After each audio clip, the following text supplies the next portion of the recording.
நம்ம தாத்தா பாட்டி வீட்டில் யூஸ் பண்ண பாத்திரங்கள்லாம் பார்த்துருக்கீங்களா? ரொம்ப டிஃப்ரெண்ட்டாக இருக்கும். அதனுடைய மகத்துவம் தெரியாமல் இப்போ வரைக்கும் நம்ம முட்டாள்தனமாக இருக்கும். அதிகபட்சமாக இரும்பு கடாய் அது மட்டும் தான் இப்போதைக்கு பயன்படுத்திட்டு இருக்கோம். ஆனால் நம்மளுடைய முன்னோர்கள் செம்பு பாத்திரங்களில் தான் தண்ணி வச்சு குடிப்பாங்களாம். அந்த மாதிரி பித்தளை பாத்திரங்களில் சமைச்சு சாப்பிட்றது எவ்வளோ நன்மை தரும் தெரியுமா?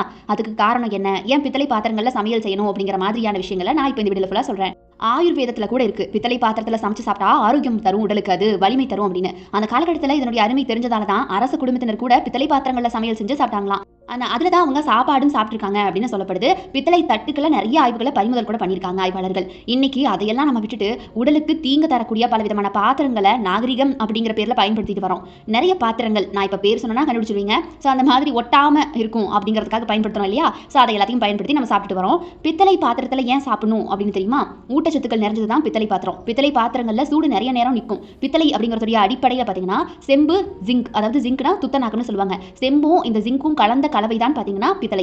இந்த பித்தளை பாத்திரம் ஹீட்டை நல்லா இழுத்து வச்சுக்கும். அந்த ஹீட் அப்படியே உணவுக்கும் கொடுக்கும். ஸோ சமையல் நல்லா வேகும். அதனால நீண்ட நேரம் இதை வேக வைக்கிறதுக்கான அந்த தேவை அப்படிங்கிறது இருக்காது. உணவு நல்லா வெந்து போயிடும். இதனால உணவில் இருக்கக்கூடிய ஊட்டச்சத்துக்கள் சிதையாம நமக்கு அப்படியே கிடைக்குமா. இது போக சீரான ஜீரணத்தை தரும் பித்தளை பாத்திரம். பித்தளை பாத்திரங்கள் அடிப்படையில் காரத்தன்மை அதிகமாக இருக்குன்னு சொல்றாங்க. இது செரிமான ஆற்றலை சீராக்கும், வேகப்படுத்தும் அப்படின்னு ஆய்வுல கண்டுபிடிச்சிருக்காங்க. பித்தளை பாத்திரங்களில் சமைக்கிறது, அது போக பித்தளை பாத்திரங்களில் சாப்பிட்றது போன்றவற்றின் மூலமாக உணவில் இருக்கக்கூடிய ஊட்டச்சத்துக்கள் மட்டும் இல்லாமல் அந்த பாத்திரத்தில் இருக்கக்கூடிய மினரல்களும் சேர்ந்து நமக்கு கிடைக்குமா. தாமிர சத்து, அது போக துத்தநாகம் ரெண்டுமே உணவுகளுடைய மூலமா நமக்கு பெரிய அளவில் எடுத்துக்க முடியல.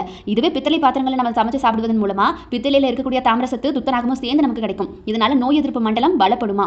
அது போக பித்தளை பாத்திரங்கள் இருக்கக்கூடிய செம்பு அப்படின்னு சொல்லக்கூடிய உலோகம் நம்ம உடலுக்கு காப்பர் சத்தை கொடுக்கும். காப்பர் சத்து உடல்ல ரத்த ஓட்டத்தை அதிகரிக்க செய்யும். இது மூலமா சருமம் பளபளப்பா மாறிடும். ஸோ இதே போல பார்த்தீங்கன்னா இதில் இருக்கக்கூடிய துத்தநாகம், நசிங் சத்துன்னு சொன்னேன் இல்லையா? அந்த சத்து எதுக்கு பயன்படும் அப்படின்னா தலைமுடிக்கு தேவையான ஊட்டச்சத்து தான் அது.